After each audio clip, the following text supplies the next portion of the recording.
Genesis chapter 1. In the beginning, God created the heavens and the earth. The earth was formless and empty. Darkness covered the deep waters, and the Spirit of God was hovering over the surface of the waters. Then God said, "Let there be light," and there was light. God saw that the light was good, and he separated the light from the darkness. God called the light day, and the darkness night. And there was evening, and there was morning, the first day.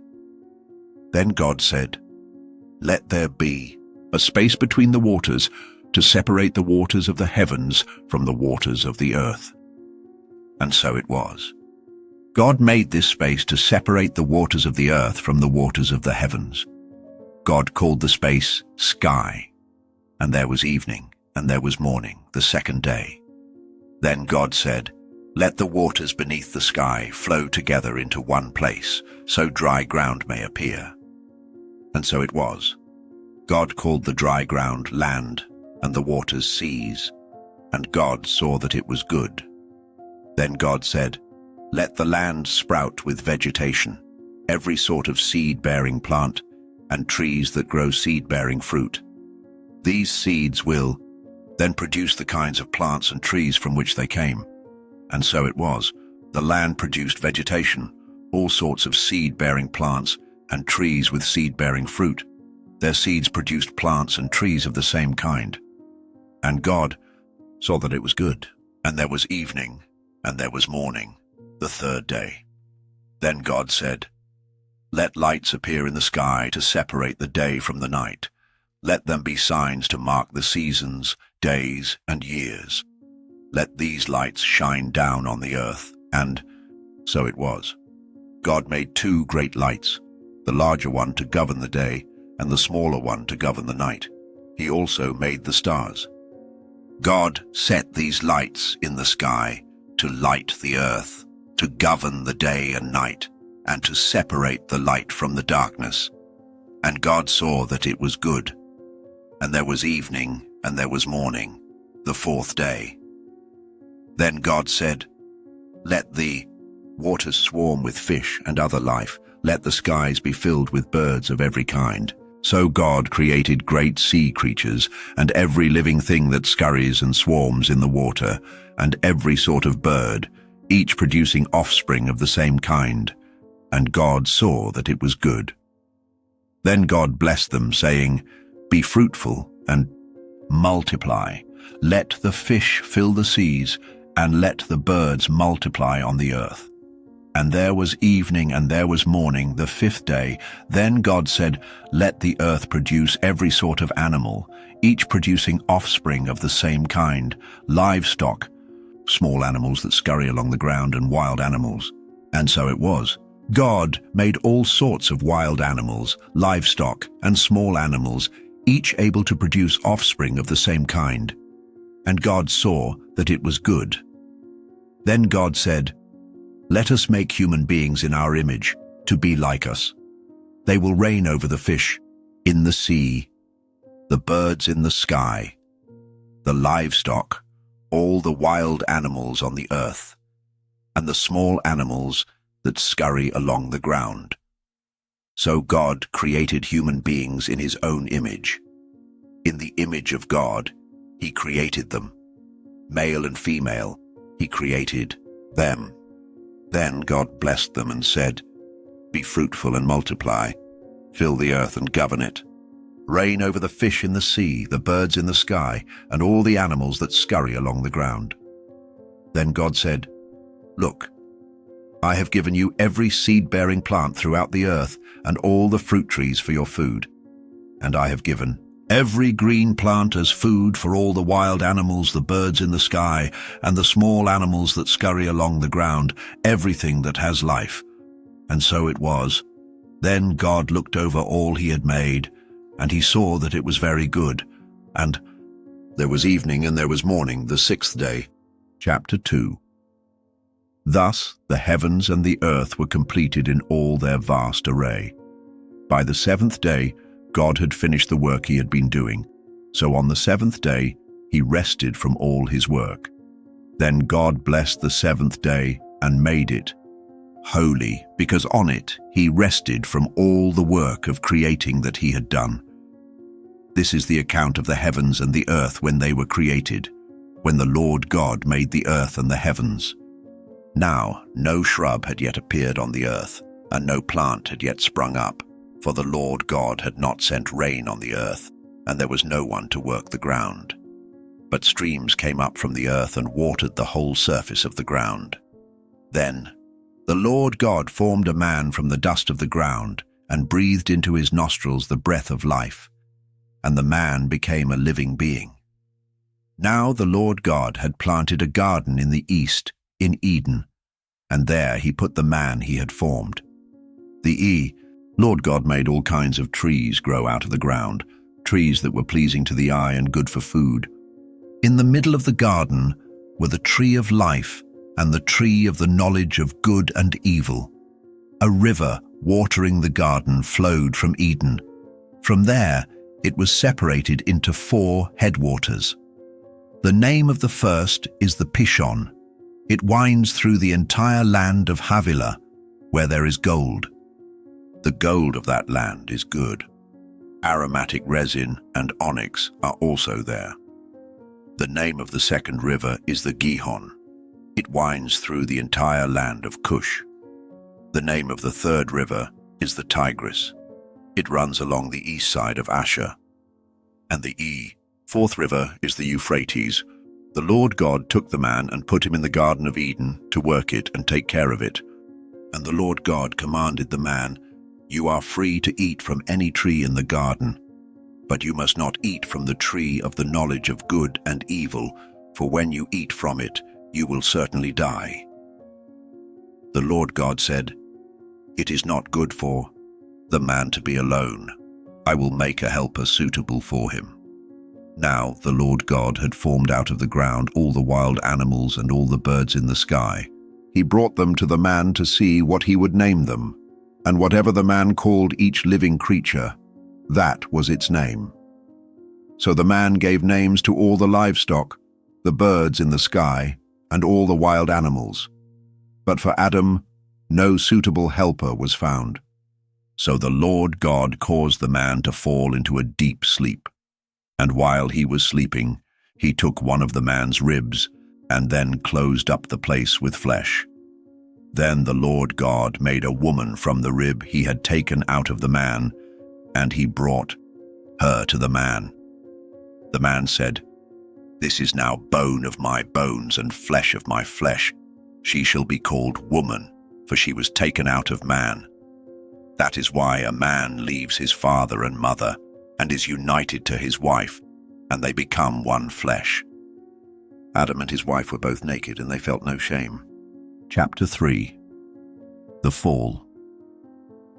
The serpent, more cunning than any wild animal the Lord God had made, approached the woman and questioned, "Did God really say, 'You must not eat from any tree in the garden'?" The woman replied, "We may eat fruit from the trees, but God said, 'You must not eat fruit from the tree in the middle of the garden, and you must not touch it, or you will die.' The serpent said, 'You will not certainly die. For God knows that when you eat from it, your eyes will be opened, and you will be like God, knowing good and evil.' The woman saw that the fruit of the tree was good for food, pleasing to the eye and desirable for gaining wisdom. She took some and ate it. She also gave some to her husband, who was with her, and he ate it. Then the eyes of both were opened, and they realized they were naked. So they sewed fig leaves together and made coverings for themselves. They heard the sound of the Lord God walking in the garden in the cool of the day, and they hid from the Lord God among the trees. But the Lord God called to the man, "Where are you?" He answered, "I heard you in the garden, and I was afraid because I was naked, so I hid." God asked, "Who told you that you were naked? Have you eaten from the tree I commanded you not to eat from?" The man said, "The woman you put here with me. She gave me some fruit from the tree, and I ate it." Then the Lord God said to the woman, "What is this you have done?" The woman said, The serpent deceived me, and I ate.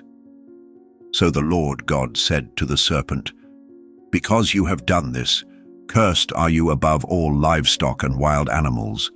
You will crawl on your belly and eat dust all the days of your life. I will put enmity between you and the woman, and between your offspring and hers. He will crush your head, and you will strike his heel." To the woman, he said, "I will make your pains in childbearing very severe. With painful labor you will give birth to children. Your desire will be for your husband, and he will rule over you." To Adam he said, "Because you listened to your wife, and ate fruit from the tree about which I commanded you, you must not eat from it. Cursed is the ground because of you. Through painful toil you will eat food from it all the days of your life. It will produce thorns and thistles for you, and you will eat the plants of the field. By the sweat of your brow you will eat your food until you return to the ground, since from it you were taken, for dust you are, and to dust you will return." Adam named his wife Eve because she would become the mother of all the living. The Lord God made garments of skin for Adam and his wife and clothed them. And the Lord God said, "The man has now become like one of us, knowing good and evil. He must not be allowed to reach out his hand and take also from the tree of life and eat and live forever." So the Lord God banished him from the Garden of Eden to work the ground from which he had been taken. After he drove the man out, he placed on the east side of the Garden of Eden cherubim and a flaming sword flashing back and forth to guard the way to the tree of life. Chapter 4. Cain and Abel. Adam made love to his wife Eve, and she became pregnant and gave birth to Cain. She said, "With the help of the Lord, I have brought forth a man." Later she gave birth to his brother Abel. Now Abel was a shepherd, and Cain worked the soil. In the course of time, Cain brought some of the fruits of the soil as an offering to the Lord. And Abel also brought an offering, fat portions from some of the firstborn of his flock. The Lord looked with favor on Abel and his offering, but on Cain and his offering he did not look with favor. So Cain was very angry, and his face fell. Then the Lord said to Cain, "Why are you angry? Why is your face downcast? If you do what is right, won't you be accepted? But if you do not do what is right, sin is crouching at your door. It desires to have you, but you must rule over it." Cain said to his brother Abel, "Let's go out to the field."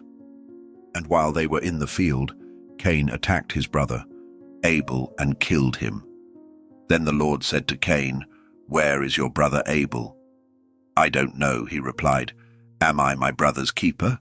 The Lord said, "What have you done? Listen, your brother's blood cries out to me from the ground. Now you are under a curse and driven from the ground, which opened its mouth to receive your brother's blood from your hand. When you work the ground, it will no longer yield its crops for you. You will be a restless wanderer on the earth." Cain said to the Lord, "My punishment is more than I can bear. Today, you are driving me from the land, and I will be hidden from your presence. I will be a restless wanderer on the earth, and whoever finds me will kill me." But the Lord said to him, "Not so.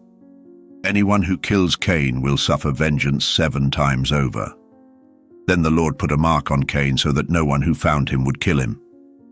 So Cain went out from the Lord's presence and lived in the land of Nod, east of Eden.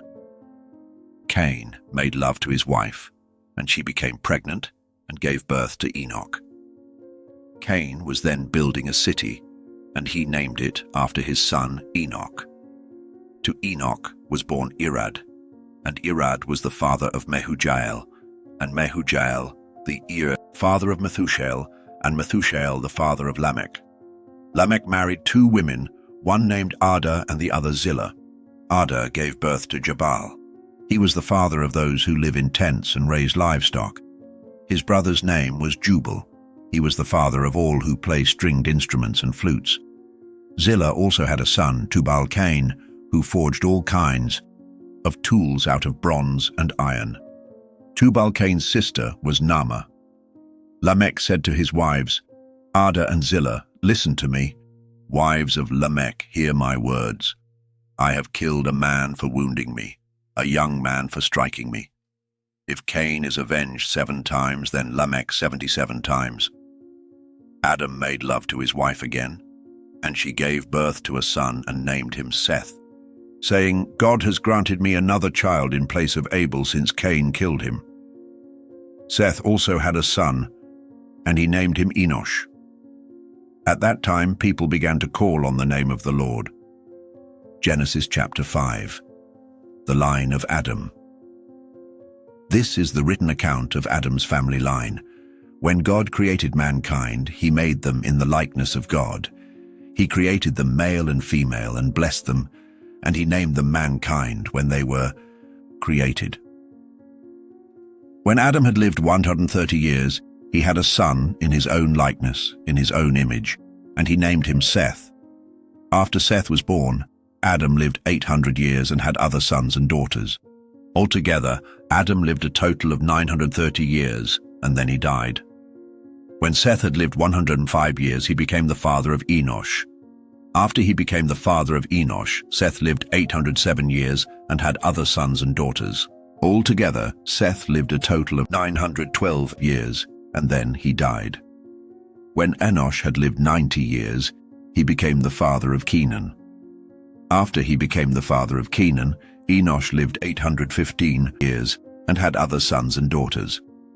Altogether, Enosh lived a total of 905 years, and then he died. When Kenan had lived 70 years, he became the father of Mahalalel. After he became the father of Mahalalel, Kenan lived 840 years and had other sons and daughters. Altogether, Kenan lived a total of 910 years, and then he died. When Mahalalel had lived 65 years, he became the father of Jared. After he became the father of Jared, Mahalalel lived 830 years and had other sons and daughters. Altogether, Mahalalel lived a total of 895 years, and then he died. When Jared had lived 162 years, he became the father of Enoch. After he became the father of Enoch, Jared lived 800 years and had other sons and daughters. Altogether, Jared lived a total of 962 years, and then he died. When Enoch had lived 65 years, he became the father of Methuselah. After he became the father of Methuselah, Enoch walked faithfully with God 300 years and had other sons and daughters. Altogether, Enoch lived a total of 365 years. Enoch walked faithfully with God. Then he was no more, because God took him away. When Methuselah had lived 187 years, he became the father of Lamech. After he became the father of Lamech, Methuselah lived 782 years and had other sons and daughters. Altogether, Methuselah lived a total of 969 years, and then he died. When Lamech had lived 182 years, he had a son. He named him Noah and said, "He will comfort us in the labor and painful toil of our hands caused by the ground the Lord has cursed." After Noah was born, Lamech lived 595 years and had other sons and daughters. Altogether, Lamech lived a total of 777 years, and then he died. After Noah was 500 years old, he became the father of Shem, Ham, and Japheth. Genesis chapter 6. Human wickedness and the call of Noah. When human beings began to multiply on the earth and daughters were born to them, the sons of God saw that the daughters of humans were beautiful, and they married any of them they chose. Then the Lord said, "My spirit will not contend with humans forever, for they are mortal. Their days will be 120 years. The Nephilim were on the earth in those days, and also afterward, when the sons of God went to the daughters of humans and had children by them. They were the heroes of old, men of renown. The Lord saw how great the wickedness of the human race had become on the earth, and that every inclination of the thoughts of the human heart was only evil all the time. The Lord regretted that he had made human beings on the earth, and his heart was deeply troubled. So the Lord said, I will wipe from the face of the earth the human race I have created, and with them the animals, the birds, and the creatures that move along the ground, for I regret that I have made them. But Noah found favor in the eyes of the Lord. Noah and the flood. This is the account of Noah and his family. Noah was a righteous man, blameless among the people of his time, and he walked faithfully with God. Noah had 3 sons, Shem, Ham, and Japheth. Now the earth was corrupt in God's sight and was full of violence. God saw how corrupt the earth had become, for all the people on earth had corrupted their ways. So God said to Noah, I am going to put an end to all people, for the earth is filled with violence because of them. I am surely going to destroy both them and the earth. So make yourself an ark of cypress wood, make rooms in it and coat it with pitch inside and out. This is how you are to build it. The ark is to be 300 cubits long, 50 cubits wide, and 30 cubits high. Make a roof for it, leaving below the roof an opening 1 cubit high all around. Put a door in the side of the ark and make lower, middle, and upper decks. I am going to bring floodwaters on the earth to destroy all life under the heavens, every creature that has the breath of life in it. Everything on earth will perish, but I will establish my covenant with you, and you will enter the ark, you and your sons and your wife and your sons' wives with you. You are to bring into the ark 2 of all living creatures, male and female, to keep them alive with you. 2 of every kind of bird, of every kind of animal, and of every kind of creature that moves along the ground will come to you to be kept alive. You are to take every kind of food that is to be eaten and store it away, as food for you and for them. Noah did everything just as God commanded him. Genesis chapter 7, the great flood. Then the Lord said to Noah, Go into the ark, you and your whole family, because I have found you righteous in this generation. Take with you 7 pairs of every kind of clean animal, a male and its mate, and 1 pair of every kind of unclean animal, a male and its mate, and also 7 pairs of every kind of bird, male and female, to keep their various kinds alive throughout the earth. 7 days from now, I will send rain on the earth for 40 days and 40 nights, and I will wipe from the face of the earth every living creature I have made. And Noah did all that the Lord commanded him. Noah was 600 years old when the floodwaters came on the earth. And Noah and his sons, and his wife and his sons' wives, entered the ark to escape the waters of the flood. Pairs of clean and unclean animals, of birds, and of all creatures that move along the ground, male and female, came to Noah and entered the ark, as God had commanded Noah. And after the 7 days, the floodwaters came on the earth.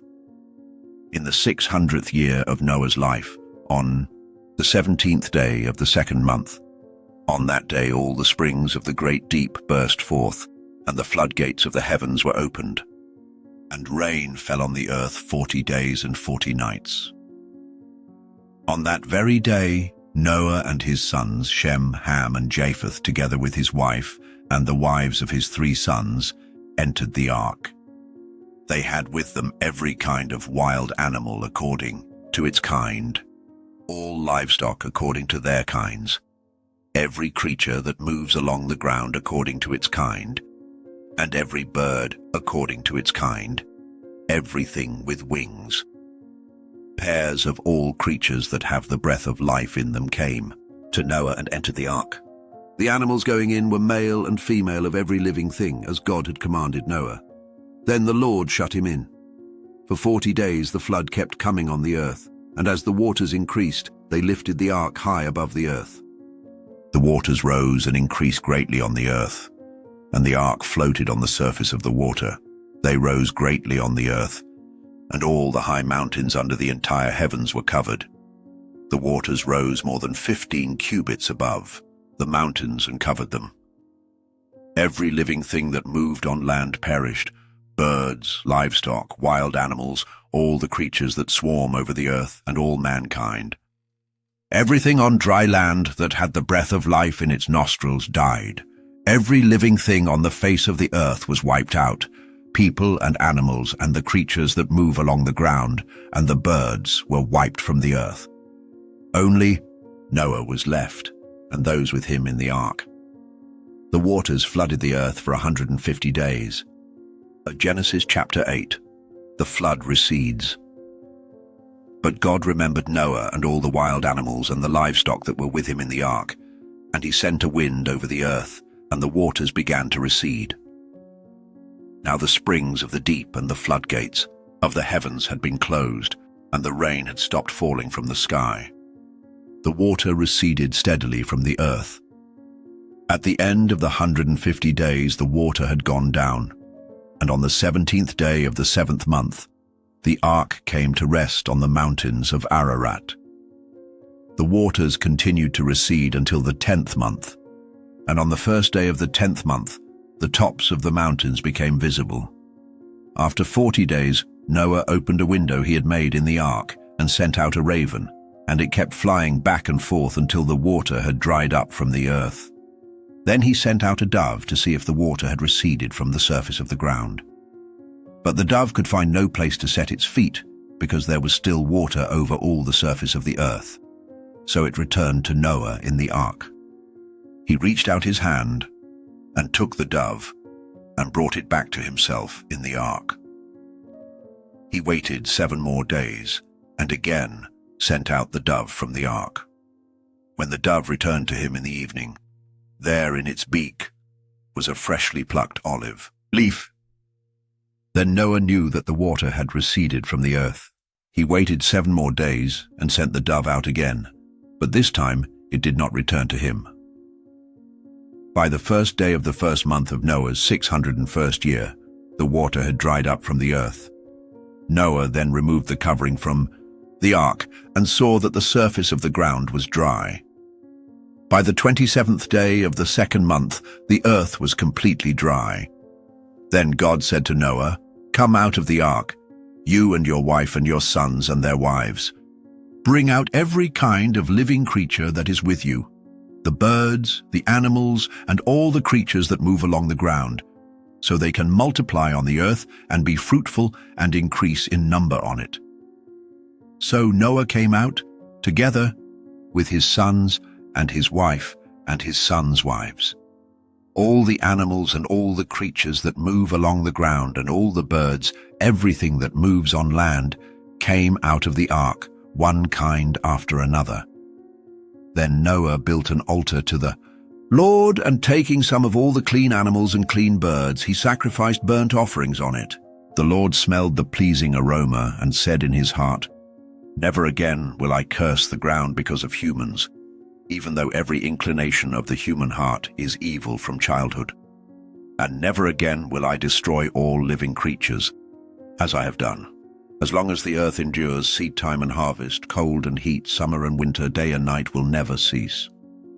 Genesis chapter 9, God's covenant with Noah.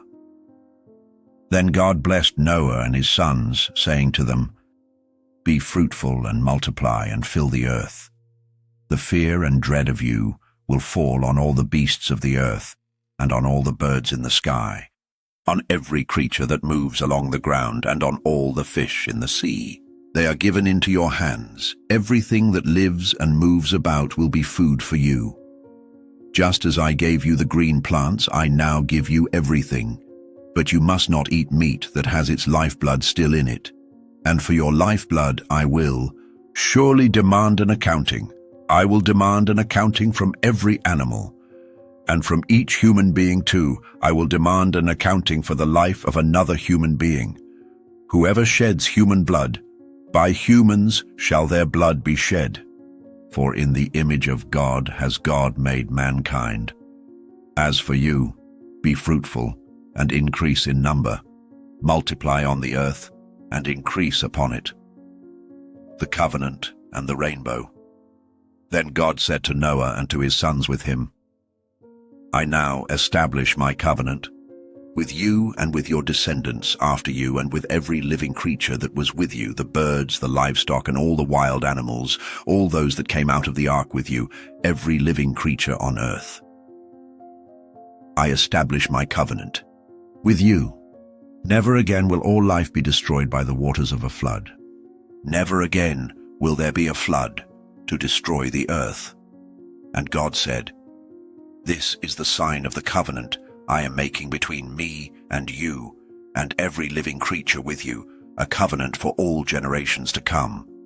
I have set my rainbow in the clouds, and it will be the sign of the covenant between me and the earth. Whenever I bring clouds over the earth and the rainbow appears in the clouds, I will remember my covenant between me and you and all living creatures of every kind. Never again will the waters become a flood to destroy all life. Whenever the rainbow appears in the clouds, I will see it and remember the everlasting covenant between God and all living creatures of every kind on the earth." So God said to Noah, "This is the sign of the covenant I have established between me and all life on the earth." The sons of Noah who came out of the ark were Shem, Ham, and Japheth. Ham was the father of Canaan. These were the 3 sons of Noah, and from them came the people who were scattered over the whole earth. Noah, a man of the soil, proceeded to plant a vineyard. When he drank some of its wine, he became drunk and lay uncovered inside his tent. Ham, the father of Canaan, saw his father naked and told his 2 brothers outside. But Shem and Japheth took a garment and laid it across their shoulders. Then they walked in backward and covered their father's naked body. Their faces were turned the other way so that they would not see their father naked. When Noah awoke from his wine and found out what his youngest son had done to him, he said, "Cursed be Canaan, the lowest of slaves will he be to his brothers." He also said, "Blessed be the Lord, the God of Shem. May Canaan be the slave of Shem. May God extend Japheth's territory. May Japheth live in the tents of Shem, and may Canaan be the slave of Japheth." After the flood, Noah lived 350 years. Noah lived a total of 950 years, and then he died. Chapter 10. The Table of Nations. This is the account of the families of Noah's sons, Shem, Ham, and Japheth, who had sons of their own after the flood. The descendants of Japheth: Gomer, Magog, Madai, Javan, Tubal, Meshech, and Tiras. The sons of Gomer: Ashkenaz, Riphath, and Togarmah. The sons of Javan: Elisha, Tarshish, the Kittites, and the Rodanites. From these, the maritime peoples spread out into their territories by their clans within their nations, each with its own language. The descendants of Ham: Cush, Egypt, also known as Mizraim, Put, and Canaan. The sons of Cush: Seba, Havilah, Sabta, Rama, and Sabteka. The sons of Rama: Sheba and Dedan. Cush was the father of Nimrod, who became a mighty warrior on the earth. He was a mighty hunter before the Lord. That is why it is said, like Nimrod, a mighty hunter before the Lord. The first centers of his kingdom were Babylon, Uruk, Akkad, and Calneh, in the land of Shinar. From that land he went to Assyria, where he built Nineveh, Rehoboth-ir, Calah, and Rezin, which is between Nineveh and Calah, which is the great city. Egypt was the father of the Ludites, Anamites, Lehabites, Naphtuhites, Pathrusites, Casluhites, from whom the Philistines came, and Caphtorites. Canaan was the father of Sidon, his firstborn, and of the Hittites, Jebusites, Amorites, Girgashites, Hivites, Archites, Sinites, Arvadites, Zemarites, and Hamathites. Later, the Canaanite clans scattered, and the borders of Canaan reached from Sidon toward Gerar as far as Gaza, and then toward Sodom, Gomorrah, Admah, and Zeboyim as far as Lasha. These were the sons of Ham, by their clans and languages, in their territories and nations. The descendants of Shem, the older brother of Japheth, had sons too. He was the ancestor of all the sons of Eber, the sons of Shem: Elam, Asher, Arphaxad, Lud, and Aram. The sons of Aram: Uz, Hul, Gether, and Meshech. Arphaxad was the father of Shelah, and Shelah was the father of Eber. Eber had two sons. One was named Peleg, because in his time the earth was divided. His brother was named Joktan. Joktan was the father of Almodad, Sheleph, Hazarmaveth, Jerah, Hadaram, Uzal, Dikla, Obal, Abimael, Sheba, Ophir, Havilah, and Jobab. All these were sons of Joktan. The region where they lived stretched from Mesha toward Sephar in the eastern hill country. These are the sons of Shem by their clans and languages, in their territories and nations. These are the clans of Noah's sons, according to their lines of descent, within their nations. From these the nations spread out. Want to keep learning the Bible chapter by chapter? Subscribe now and walk through the scriptures with us, one story at a time.